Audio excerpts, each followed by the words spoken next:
Senator James Lankford told me they have evidence of voter fraud nationally, so I asked to see it. We have evidence that people voted in 2 states.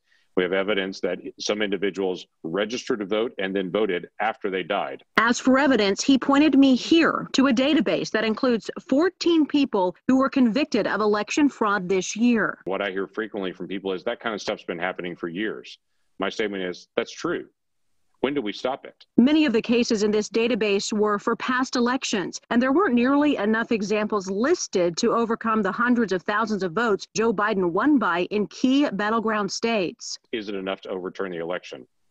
I can't decide that because I'm not doing the research on it. This, though, isn't the only issue Senator Lankford, the state of Oklahoma, and many others have with this past election. The state of Oklahoma had finished all of our counting 5 hours after the polls closed, and 10 days after the polls closed in other states, they still couldn't even tell us how many votes they still had left to count. So if these other states acted unlawfully, as you say that they did, or at least inefficiently, why wasn't it challenged before the election results came out? He pointed me to Pennsylvania specifically. Court came back and said it's too late. You should have challenged it beforehand. Do you think millions of voters should see their votes tossed out? At the end of the day, every single legal vote should count. We do have to make sure that we have a great election system that people can trust in the process. We also talked about COVID-19 relief. Many Oklahomans more desperate than ever, especially with some unemployment programs set to run out in just a couple of weeks. This has moved from urgent to emergency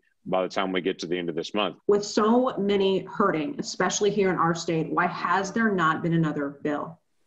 Yeah, it's been exceptionally frustrating. He says right now there are essentially 4 bills at play. The Senate's, the House's, the White House has one, and a bill put together by a small group of both Republicans and Democrats. There are key essential elements that all of us can agree on. At this point, we need to drop the things we can't agree on and move on the things we can agree on. Let's make sure everyone sits down, actually stays at the table. We stay and actually work this out until we get it done. So what is taking so long? He explained why passing COVID-19 relief isn't that simple. He said, for example, everyone will likely agree that schools need to be included and need to be helped, but then someone might pipe up and say, well, should private schools be included?